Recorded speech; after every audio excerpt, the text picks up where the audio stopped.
I envision holding this safe space for all of us so we can hear the stories that we haven't heard before. We can hear the history that we haven't heard before.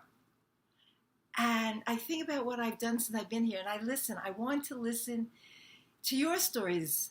I'm talking to people right now that look like me. Where did you get that? Where did that belief come from that a black person is less than us? Who shared that story with you? What event happened that you're willing to believe in that? Because that needs to be dismantled.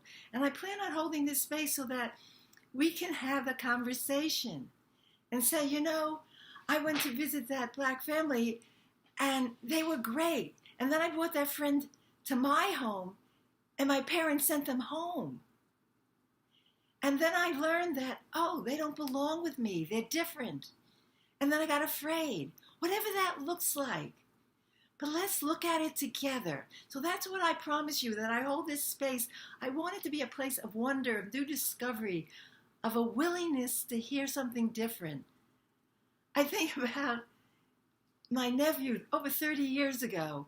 We lived in a house where you could basically walk in a circle. And he was crawling around, and we had 2 dogs. And every time he saw the dogs in the one area, he'd go, ah! And then he'd crawl around, and he'd come back, and he'd see the dog and go, ah! And I want that for us, that we can say, wow, with fresh eyes, look again to dismantle what we have created. Because it's going to take more than a law, I know that. It's going to take us culturally to look at what has happened to us.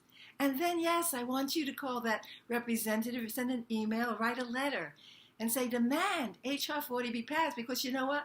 We've started this wonderful nationwide conversation, and it needs to be continued. So that's the space I'm going to hold for us. Thank you.